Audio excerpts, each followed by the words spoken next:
Hey everybody, and welcome to the Fart Fetish Podcast once again. We've got another great episode for you today, but before we do that, let me first say the Fart Fetish Podcast is available on fartfetishpodcast.com and almost all major podcast platforms. Look for new episodes released monthly on the first Friday. Did you know I wrote Fart Fetish Erotica for over a decade, and most of it is up online for free? I have some videos and captions too. So if any of that piques your interest, you can also help me and the show out by checking out my many years of content, with ad blocker turned off please, at thefartcloset.com. And that's it. I'd like to now welcome Acarraca to the podcast. Acarraca is one half of the polyamorous content creators that have worked to fill the niche for male-on-female domination content. In this episode, we get into a little of what it's like to be a content creator, some of the challenges, and how kink and fetish challenge social paradigms in positive ways. We're going to get into it right now on the Fart Fetish Podcast. Thanks very much for being here, Acarraca. Can you start with a little bit about who you are and what you do in this fetish? Yeah, so I'm Acarraca, male half at least. So for any of your listeners that haven't stumbled across this yet, my partner or partners and I produce a variety of male dom content on Pornhub and FetLife. We specialize in mostly male on female, face sitting, smothering, ass worship, farting, just that sort of thing. Is there a meaning behind your Pornhub name, or why did you choose to go by Acarraca? It was just a pronounceable string of characters that I would be able to remember. It was just something that, most people don't catalog their porn. So, there was some thought given to, okay, maybe they find that video they like and they can't remember exactly what it was titled, but maybe they remember the username. But really, it was just something that I would be able to remember when I log into the site. That was it. That's great, though. And I appreciate that you mentioned cataloging your porn, because I bet a lot of people don't, and they just have a folder of just, video files or whatever, if they don't just watch them online. But I personally also categorize by creator, because it's a lot easier to find, and it is easier to remember a video by their creator, and then be like, oh yeah, I like that creator, let me go back into their videos. So you have all these folders like, I'm never probably going to watch those videos again. Yeah. It's like I have this favorite creator that I've categorized. But that's awesome. Yeah, definitely. So when did you start getting into making adult content? Oh, it's been a few years. We started sometime before all of the COVID lockdowns. I want to say it's been 3 years, 3.5, somewhere around that area. That's amazing. And how's the response? Like, how have people enjoyed it, or what have people said? Yeah, no, this has been successful, beyond what I could have ever imagined. And, we don't have like a huge following, but the idea that like some of our videos have 100,000 views or more. And when we started this, I didn't think that this was going to be any more than like, a handful of people with a similar kink, maybe 100 people will watch it. But no, it's been more successful than I could have imagined. It is wild. I agree. Like there's an assumption that this, especially the farting aspect, is so niche, but the audiences it can pull may be, smaller than mainstream porn, but no less significant. Like it's still quite a bit of people within that niche, and then you expand out to face sitting and this and that, and it grows more and more as you get more broad. Yeah, for sure. Is one of you or both of you fart fetishists? Is that just a part of your repertoire that you've added? Yeah, so I won't speak for her too much, but I can definitely say neither of us went into this identifying as a fart fetishist. And I don't even know if we would consider ourselves like fetishists now. Maybe me more than her. There's an argument that could be made. We really identified as like having a major kink for humiliation and degradation more generally. Like the idea of farting on somebody, farting in a girl's face in particular, was appealing really early on for me. But it's always been in the context of more generally like a humiliation and degradation thing. rather than like the farting or even the face sitting specifically. But I can remember early on thinking like, oh, that's kind of an idea that I could play with. Like that's something I could incorporate into my play. Like, and I've had partners that I've gone there with before we ever put this on camera. Gotcha. Do you think you find or have you found any commentary or people making comments that, like, in terms of like you dominating a female or females of that may come onto your channel? Has anyone been like, that's not right of you to humiliate a female? I mean, obviously it's consensual in this net, but has anyone like been unable to like see the enjoyment that can come from that on both sides? Every now and then we'll get like a shitty comment along those lines.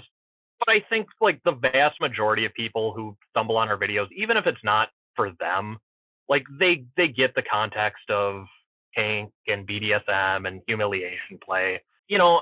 Occasionally we get like a shitty comment, but we delete them and move on. It's not something that happens often enough to impact how we engage with like putting up content. For sure. That's great. I think it takes a certain like knowing and accepting of yourself on both sides of the DS, whether it be play or a longer term paradigm.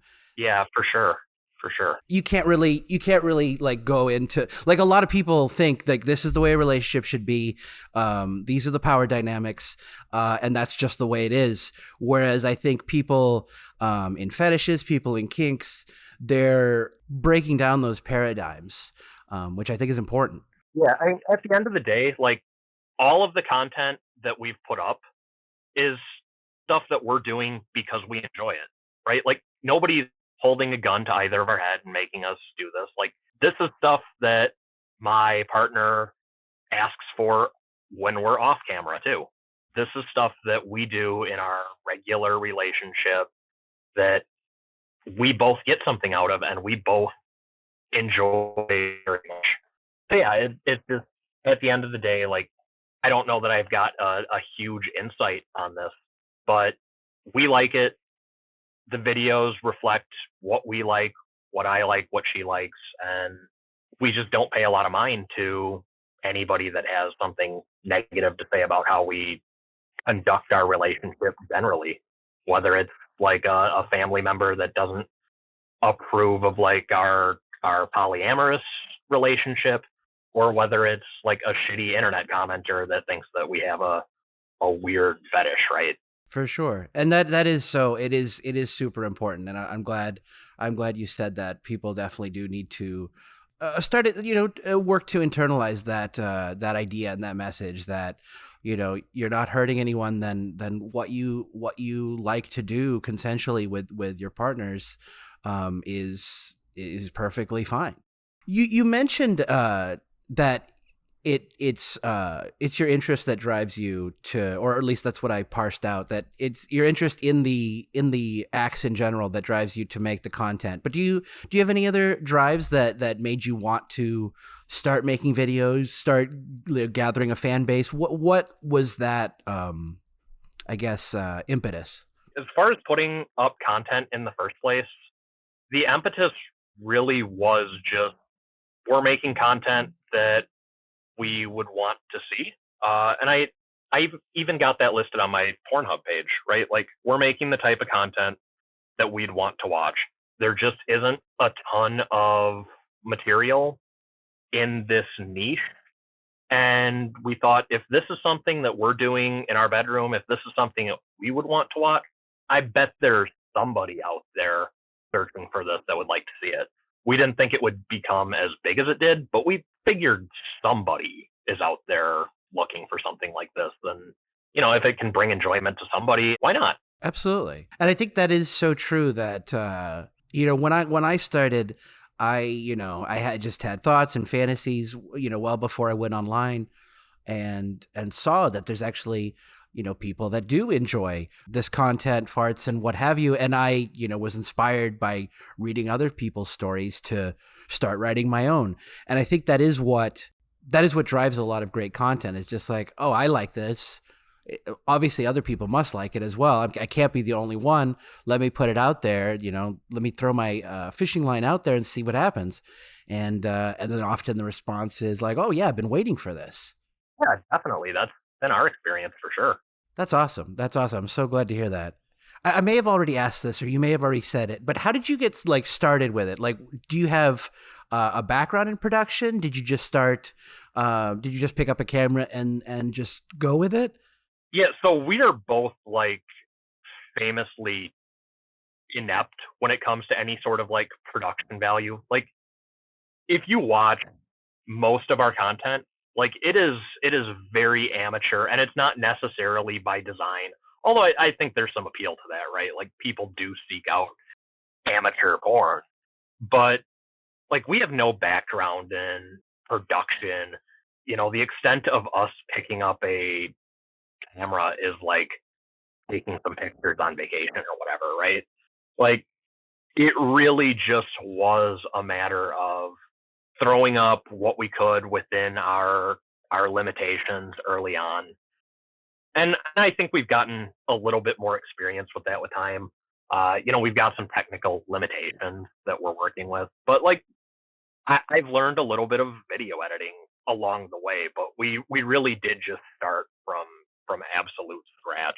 That's great, though. That is really great because, one, you did take the initiative to just go ahead and do it when it is something that people are hungry for, as your response has shown. But I think also it takes that first spark to inspire other people as well. Like, you may be one of the few doing this right now, but someone who, I don't know, thinks more cinematically or something may pick up the torch at some point as well and start making content for the niche as well, which that's something I always find exciting because, people think, oh, competition, but really it's just about having the most, I think, satisfying experience that can be delivered for the audiences that are looking.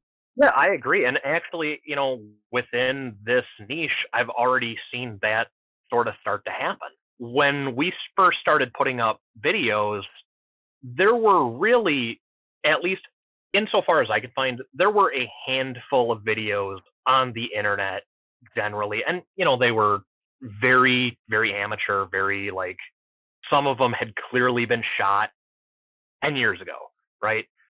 And since we've put up our videos, and I'm not taking credit for what other people have chosen to do, but I have seen others that clearly have more of that technical ability put up similar content. And great. It's good content. I'm a fan. Absolutely. I agree. Was it just the personal interest that made you discover this was something that needed fulfillment for broader audiences, or was there anything else that kind of set that in motion?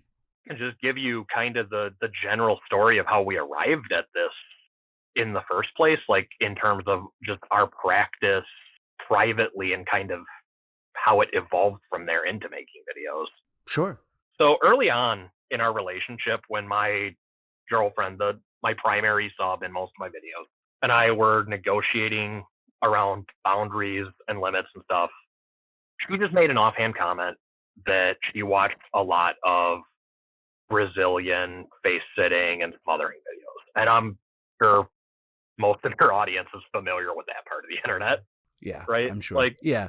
And that interest informed our early play.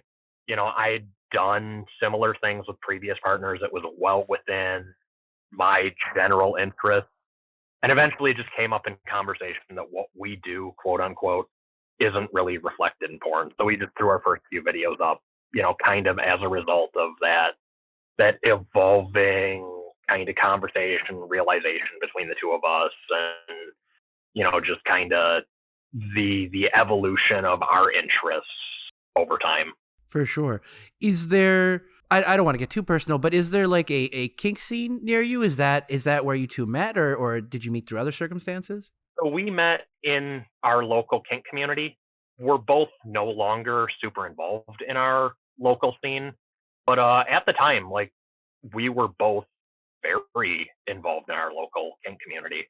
That seems to be the norm. I mean, some people I think continue to go out in the scene and play. It's kind of like their bar night or their date night or whatever. And I think for many, I think they would prefer to just have their play at home. Like they enjoy the kink scene when they want to be social and want to go out, but once you kind of find the person or people you want to play with regularly, I think for some people it's just like I don't need to keep going out there. It's still like a social scene, it's still awkward and weird. All these people there, especially the type of play you enjoy is rather intimate. Do you find clubs where you are allowed that type of play, or is it forbidden? Because out here, for instance, like most, if it's a public party and not a members party, mouth to genital and genital to genital contact is not allowed. And I think maybe certain private parties allow it. I could be wrong about that. But essentially, face sitting, all these actions, maybe even through clothes, because they could argue the breath play aspect, which is also forbidden, could be in play. Do you find those restrictions out where you are? So the club that we would go to most often, and it's been closed since COVID, it just couldn't weather that storm, was really pretty as permissive as they possibly could be while remaining within the boundaries of local law. And we never really had encountered problems when we would tiptoe up to that line.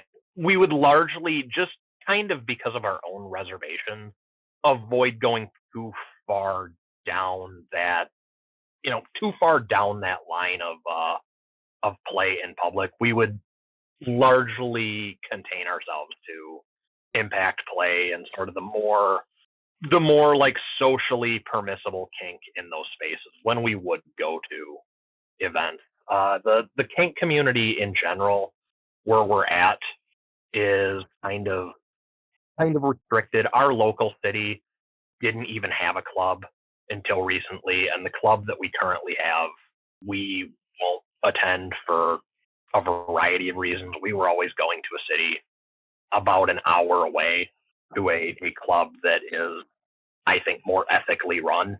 But we would treat that as more of like a social outing than like an exhibitionist sort of experience. It was always just kind of an excuse to hang out with friends that were in that kink community. Yeah. Yeah, that makes a lot of sense. It's like what I call vanilla kink, the impact, the whips, the even aspects that are a little more extreme, but you see them in the club occasionally, like things like maybe needles, clothespins. I'm thinking also like electric. I think part of the show and the idea for me is broadening what is seen in the kink community. Like I'm not saying, hey, let's just do this at the grocery store, but like I don't know. I feel like there's an importance to normalize these other fetishes that aren't as prominent in the public view, because I feel like if you're in, I mean, maybe I'm wrong about this, but I feel like if you're in kink, you should have like a working knowledge of as many of the kinks as possible. And there's many, like a friend of mine mentions the new Idaho BDSM checklist, and I think there's like 500 kink items. Some of them repeat, but like that's a lot of things. But at the same time, I feel like there should just be more variety when people go to the club. There should be more for people that are especially exploring for the first time. I think it'd be nice to have a little bit more of Tumblr, essentially, when you go to the kink community, if that makes sense. No, I completely agree. And, in a way, I wish that me and my girlfriend had met earlier and started making content earlier while we were still actively involved in the community and could go to a club and engage in, as close to this sort of activity as, we would be allowed to, for exactly the reasons that you just listed. It just was a matter of like temporally it didn't happen at the right time for us, but directionally, like in principle, I completely agree with you. Yeah, and that is the thing about these relationships too. It's because we are looking for such specific people that are already challenging the normal paradigms, but two, then you have to like be in proximity or locate that person, whether it be through the internet or what have you. It's not easy to do. It's not like, I look at a lot of relationships. Maybe I'm wrong, maybe I'm right, but it seems like a lot of people take their relationships, their family building, whatever, as kind of just check boxes because society or their family tells them by this point they need a kid or they need a whatever. And I think it's important to not do that. I mean, if it's right for you, do it. I'm not saying don't do it if it's right for you, but if you're looking for something else, if you desire something different, I think it's important to try to chase that and try to exude that energy to attract that person. Because, I mean, for me, and this is actually really recent, even doing the show, I was still trying to hide myself in the public sphere. I was still trying to be like, well, I like being submissive and I like really cruel domination stuff. Like, how am I going to ever find that person? I better keep bending myself to try to find the right person. But I realize in that whole sentence, like, I'm not looking for the right person. I'm looking for the person I think is most socially likely, I guess. And I think if you're not seeking that, it's important to realize who you are and then wait for that person or wait for that experience and go looking. I'm not saying like sit home and wait, but don't settle, I guess would be the way to put it. Yeah, I find all of that really relatable. I count myself as very lucky that I found somebody like in my like in my proximity that had similar enough interests that we were able to do what we do, and that it's satisfying to both of us.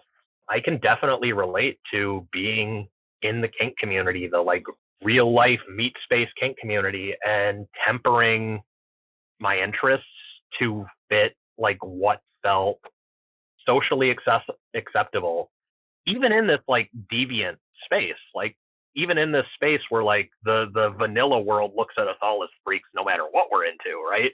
Like they don't make a difference. They don't necessarily draw that distinction between the person that's into fart fetish and the person that's into spanking, right? Like we're kind of all engaged in some kind of subversive activity just by being in that space. So I similarly had that realization at one point where it was, well, why am I tempering what I'm looking for to, meet the social norms of like this space? Like if I'm gonna find this, I do have to put it out there. I've gotta make that effort. I've gotta take that risk and say, yes, these are the things I'm into, and let people engage with me how they will from there. And if it's something that isn't right for them, well, maybe they're not the right partner for me, right? And I think that goes for every kink. And that's not to say that kink is necessarily something that you have to match with to work as a partner. Like I've got partners that I don't do this sort of thing with, and we work on some other level, but it allows me to find the right people. And I'm sure that's probably kind of relatable to you. Absolutely. Yeah, absolutely. You mentioned a few other fetishes you do for the channel. Do you have any other fetishes that you haven't mentioned, or any that you'd like to elaborate on that excite you? New partners, when I'm negotiating with them, I'll try just about everything twice. I'm really pretty open to most things that aren't illegal or that like aren't going to make a huge mess all over my house, quite frankly. I'm pretty into bondage. You see a little bit of that on the channel, not so much in the more recent videos. I'm fairly good with rope. I'd love to learn more, but you see a little bit of that in the videos. Breath play generally is something that both me and my partner have an interest in. She's really brought me along in that. I've developed a kink kind of for that as she's brought me along. size play in general. Like, it's no secret if you watch my content, like, I'm a bigger guy relative to most of my partners. And one of the girls on my channel, I outweigh her by 100 pounds. And I'm not huge, but she's tiny. And that sort of that element of the power exchange has become really interesting to me. But I'm really open to almost anything. I'll try just about anything twice. Nice. Do you consider that the size or at least I'm reading it as size play that you mentioned, do you consider that like an offshoot or a branch of like giant or giantess as it is in the female side, or do you see it as something else? I think of a lot of the giantess porn is that it's based some degree into like fantasy play, and I could be wrong. I could have a misunderstanding of what the people in that community like. For me, it really is just like the physical difference of like 250 pounds. She's about 100 pounds, and like that physical power to dominate her just by sheer difference in strength and size. Like that's become something that I've been excited by in like playing with new partners. I got you. Okay, I think I understand. Yeah, maybe giantess is the wrong way to put it. Like it starts associating with me like BBW. Sure. It's in a similar way, like a small guy being squashed by a large woman. I think is a similar interplay as at least the way I'm rating it as what you're describing. Yeah, I think that's fair. Do you stick with domination content, or do you also do like some of the I guess I would call it boyfriend experience type content on your channel? Yeah, so we've done a variety of things. We've done some of that softer stuff. We definitely play into the dom sub element in our content. Frankly, that's the content that seems to do better when we put it up. And it sort of reflects where our interests were when we started the channel. We've done some of the boyfriend girlfriend stuff, and frankly, a lot of the time, that's closer to how we'll play when the cameras are off. It just seems like the audience for it isn't as big, and it could be that we're just missing the mark with how we produce that. I say, like, if there's somebody out there listening and the boyfriend girlfriend thing is something that you would like to see more of, like, reach out and tell me exactly what you want to see, because I'm just personally curious about it, honestly.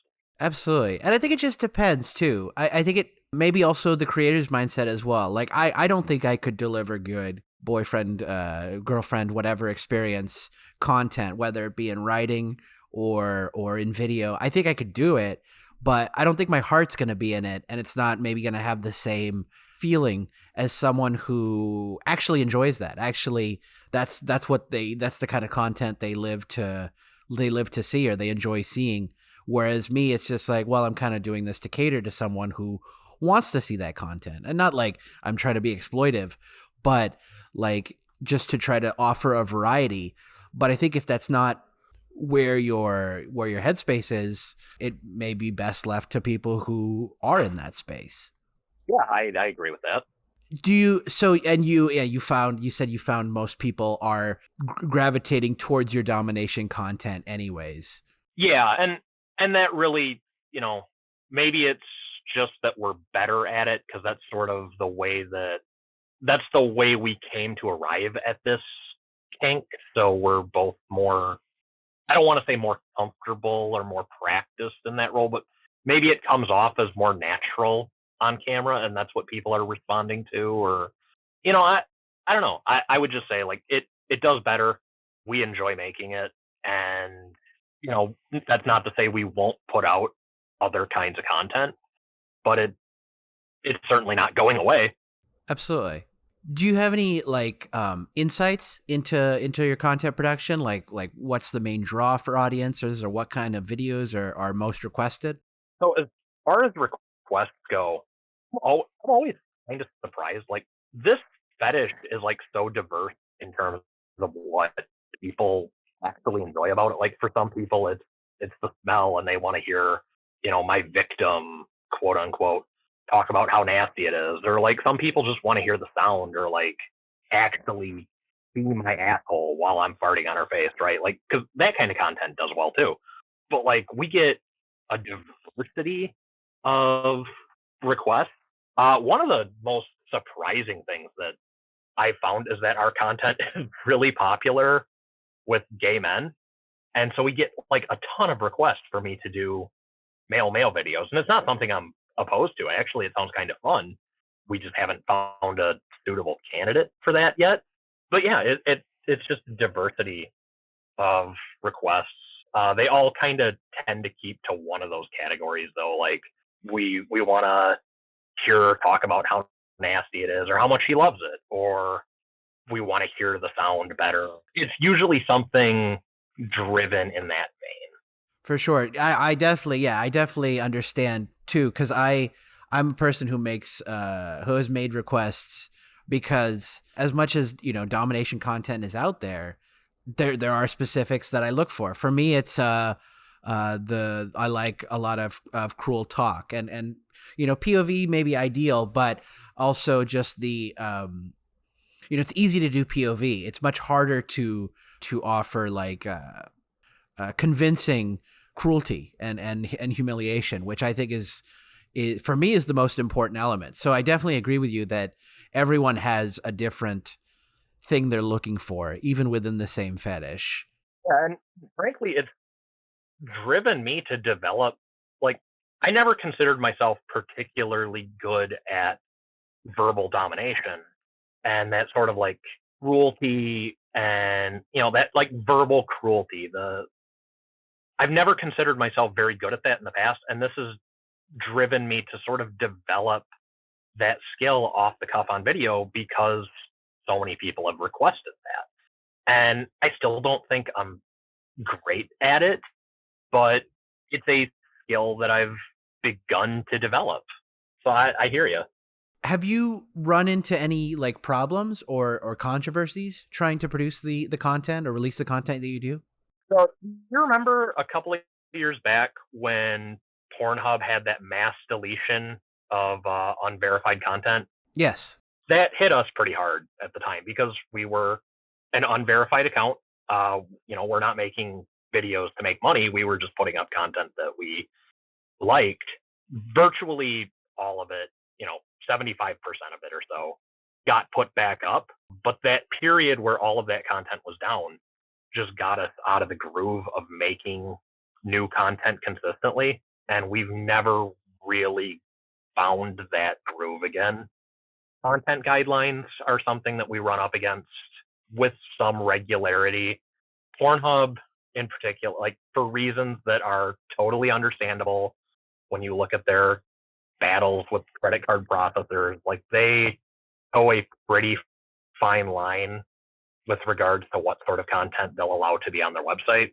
And their moderation team is pretty trigger happy, honestly. And there's no way to reach out to them and say like, hey, you've said something violates the terms of service, but it doesn't. Like, point to me the term of service that it violates. You can't. You don't have a recourse there, right? You can put the video back up and hope it gets around the content ID, or you can just eat it, which is what we do most of the time. But we run into that with some regularity, and I get where they're coming from. It's always frustrating when that happens, but I get it. There are just certain activities like bondage, anything that has that like that whiff, no pun intended, of being in any way non-consensual, anything that could be looked at that in any way, that really seems to put a video on their radar. So we've had to moderate our own content to try and not step across the lines that they don't really explicitly spell out, but we're just kind of learning where that line is as we're making content.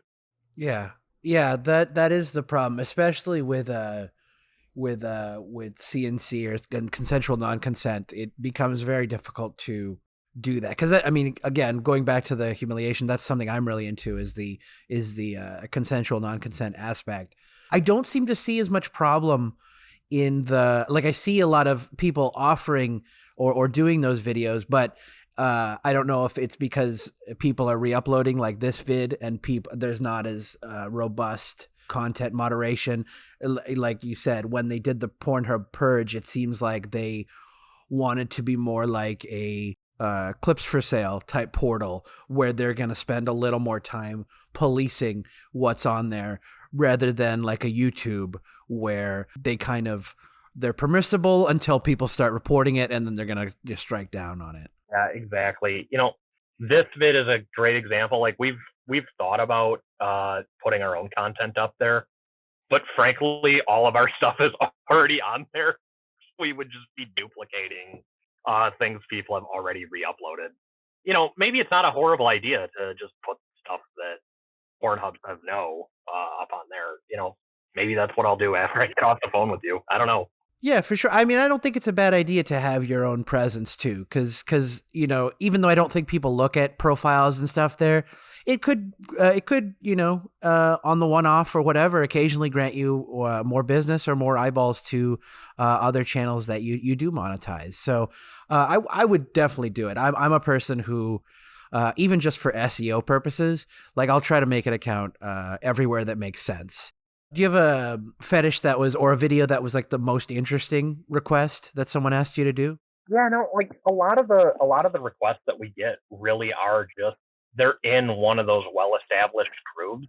Because all of our content is like very, very natural. Like I don't pump air, I don't do anything like that. So like any of the farts that are in our videos, because some of them I don't fart on her at all. It's just like strictly a face sitting thing. It's kind of a one and done kind of thing. Maybe two if I'm like particularly productive.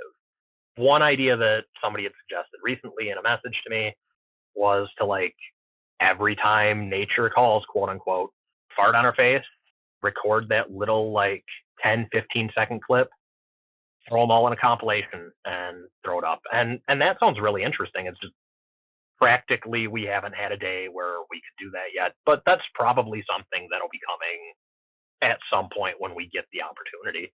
I thought that was an interesting request. Logistically, I can imagine that's not only is that like having to like, okay, get the camera ready, like we got to hold this in, like, but at the same time, like I definitely the compilation videos people love, and I definitely see a lot of them that I think people have edited together themselves. So I definitely understand that.